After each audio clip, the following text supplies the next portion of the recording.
All right, what is up, folks? Welcome back to another episode of the Help Me Understand podcast. I'm your host, JK, and we are kicking off episode number 188 of Help Me Understand. Before getting into today's very quick episode, I want to say thank you, as always, for choosing to press play on the Help Me Understand podcast. You have no shortage of podcasts, truly no shortage these days of podcasts that you can consume. So I certainly never take it for granted that you chose to press play on this one. So let's go ahead and quickly jump into today's episode. I am going to first, so that I don't forget, I'm going to refer you to a previous episode that I did that dates back to, I've got my notes in front of me here. It dates back to December 8th of 2020. And it is episode number 20. And the title of that episode is called Evaluating Personal Relationships in a Post-Election World. And at the time, I had my friend Charles Jujut on the show. And if the subject matter that I'm going to quickly share with you in today's episode resonates with you, if you basically feel my vibe and are preferring a longer episode, then that's the one that I would refer you to. So go back and listen to episode number 20, as Charles and I had a discussion about both his perspective and my perspective in what is the next step when you are starting to evaluate the people around you, whether they be friends, family, coworkers, or otherwise, when you are on opposite sides of the political spectrum, specifically when it came to the presidential election at that time. Because we now find ourselves at a particular point where, with this episode is going to be coming out on Friday, January 24th, both recorded and posted on Friday, January 24th. And we already within the first few days of the second term of President Donald Trump, already experiencing some of the same sort of divisiveness. However, I'd say generally, from my point of view, it's been ratcheted up like quite a few notches as far as the wedge that's working to be driven between sides and the valley and the gap, really working hard to make that wider and wider. So I wanted to use this platform to share with you something that I have shared with a handful, just a very small handful of people who have reached out to me to ask me for my opinion, my perspective. Hey, JK, how are you navigating through what's going on right now?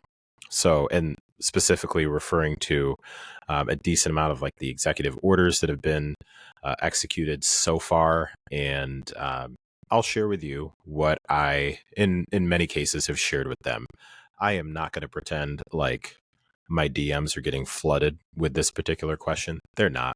Like I said, I've had a small handful of people reach out. And one of the reasons that I want to use this platform just to share parts of what my replies have been so far is because I believe that one of the benefits that actually Charles, who was on episode 20 that I just referred to, Charles pointed this out to me years ago when I started the podcast. One of the benefits of having this particular podcast is that future generations, specifically of my kids, if they end up having kids of their own, and then if they end up having kids of their own, my friends, and if they end up having kids of their own, whoever it may be, future people who care to know where I stood during particular times in history won't have to wonder. They'll be able to press play. Somehow this thing will hopefully live on, and they'll never have to wonder what I thought and where I stood at this particular time. And a quote that comes to mind was a quote from Paul Harvey. So Paul Harvey was I remember listening to Paul Harvey way back. When I say way back, I mean we're talking like what would it be, late 80s, early 90s. I listened to a lot of talk radio because growing up I was not allowed to listen to any sort of music that was like secular music on the radio. So I listened to a lot of talk radio, a talk station in Rochester, New York, and they had Paul Harvey was on that radio show, a radio station. One of the quotes that he has still rings true. And the quote goes something like this: "In times like these, it helps to recall that there have always been times like these." So I'm going to repeat it again. In times like these, it helps to recall that there have always been times like these. That quote resonates for a lot of different reasons. And I believe that it is impactful in a lot of different situations. How I believe it's impactful now is because it's going to be very easy. Excuse me. It's going to be very easy for people, whether they be the media or just the everyday person on social media. It's going to be easy for people to say, we've never seen anything like this before. This is unprecedented. This level of hate, disruption, whatever you want to call it. Some people are calling it, making this country great again. I would tend to disagree that each and every step that's being made is returning to a place of respect for all, or getting to even a place of respect for all and an understanding of valuing different perspectives. Howbeiver, as my grandfather used to say, let me bring the car back in the road. It's easy, low-hanging fruit to say we've never seen anything like this before. And what I'm reminded of is times that I would hear stories from my parents and then my parents' parents, and really specifically my grandfather, who lived to be 101 years old. And some of the things that he would talk about, as far as what he may have experienced, you can only imagine being a black man growing up in the South in Alabama, making it to 101 years old, and he died in the mid 2010s.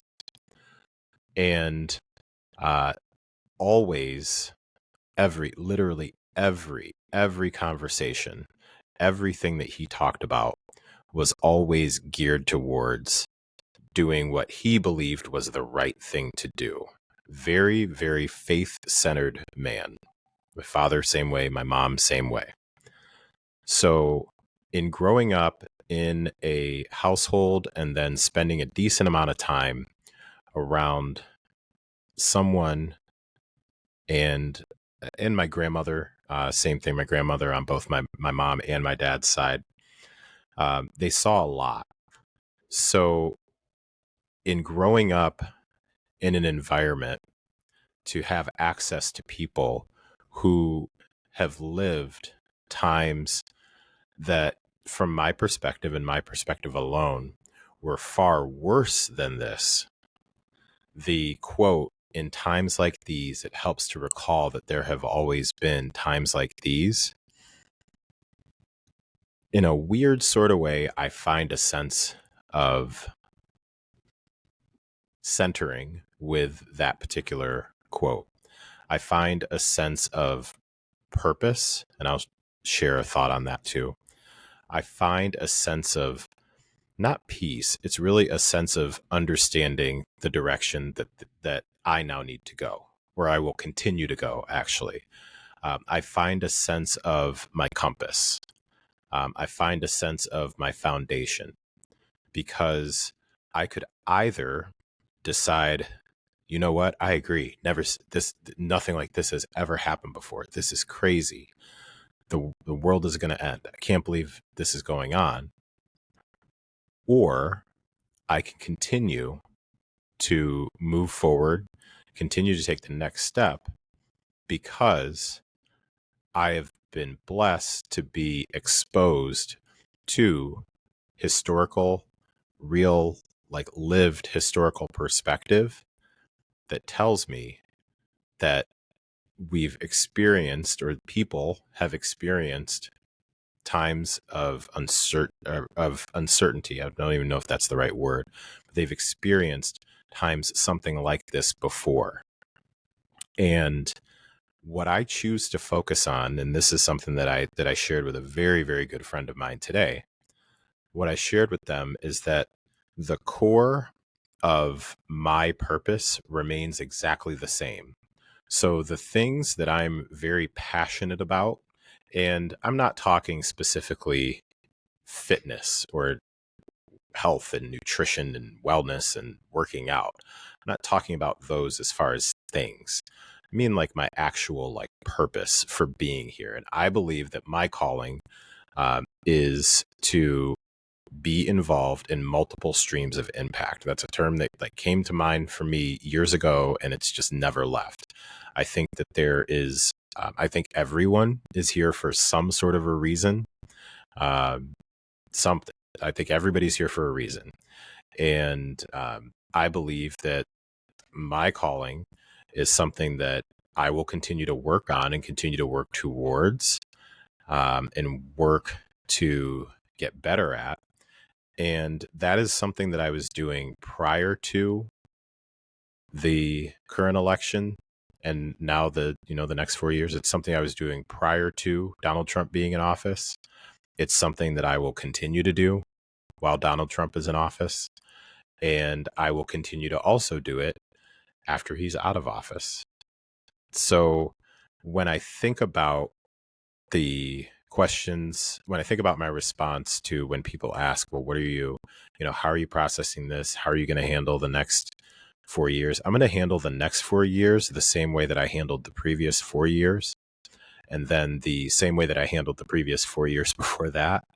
And then most likely the same way that I handled the previous 4 years before that, if you kind of catch my drift. So at the end of the day, the core of your purpose needs to come from your heart, not from a reaction to the actions of other people. So the core of your purpose needs to come from your heart, what you actually believe to be important. The core of your purpose is not embedded in the actions of someone else. It doesn't mean that I won't do what I can to try to pour time, energy, effort, money, whatever I possibly have available into assisting those who are being directly negatively affected by certain things that are being done. What it means is, as I'm continuing to try to do what I believe is what I'm here to do and work within my purpose, I will also do what I can to pour into those people. And if I don't have access to those people, I'll try to pour into the people who do have access to those people. It's basically the way that I will look at it. I've heard from a couple of folks, and I believe that this will probably increase over time.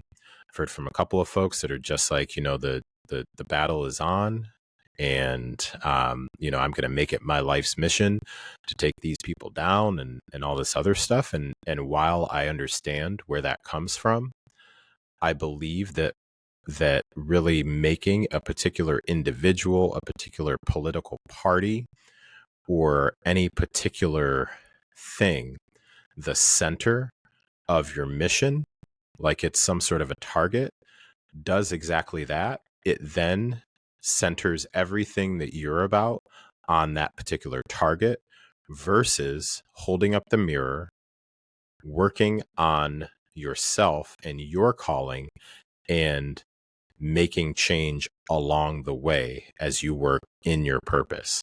So before looking out to continue to pour more and more energy into drawing attention to what other people are doing, my mission is to start with the work on the inside, and then start working, continue to work on the core of what my purpose is.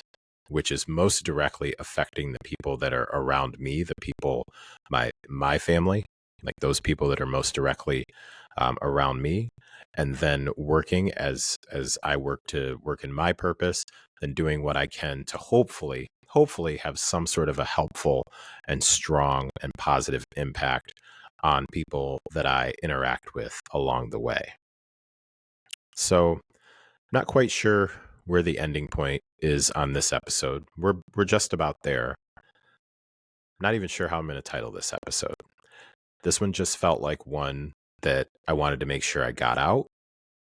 And if nothing else, if you are listening to this and you are feeling like your world is being rocked, or you just don't know what to do, or, whatever it may be, and this is not just only related to politics. This is the same, like literally for anyone who is listening to this, who you and I have had a one-to-one conversation. You can likely emphatically co-sign that this is the same sort of discussion that I would have with you face to face, regardless of if we're talking about politics, we're talking about a work situation, we're talking about some sort of a relationship situation, like anything that's going on, like any sort of situation where you're just like, man, I feel like this is completely out of control and I gotta do something to handle this and whatnot.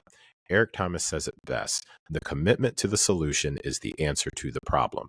By putting so much focus on the problem, you're giving the problem more energy. Doesn't mean that you ignore the problem. It doesn't mean that you just decide, well, that problem, I'm just going to mind my own business, mind the business that pays me, and then I'm just not doing anything about the other thing. No, it's just the idea here is put energy into yourself and what you have the ability to control, which is your next step and your next move. And oftentimes what you find is that starts to spread, and that spreads in an impactful way that begins to drown out and crowd out and push off the table a lot of the negativity that's out there. So with that, we're going to call this an episode. So if you've listened for this long, I sincerely appreciate it. If there's anything that I've discussed here that has provoked any particular thoughts, feelings, anything like that for you, I'd like to hear from you. So you've got access to my information in the show notes. You can shoot me an email. You can shoot me a DM. Again, like, share, subscribe, rate, podcast, all that good stuff. I would definitely appreciate it. And last thing, jump on my email list, because we're getting one or more emails out each week. And many times, certain things that I talk about in the podcast, kind of getting a sneak peek of that in the weekly email. So with that, thank you again for choosing to press play on the Help Me Understand podcast. Take care, and I'll talk to you next time.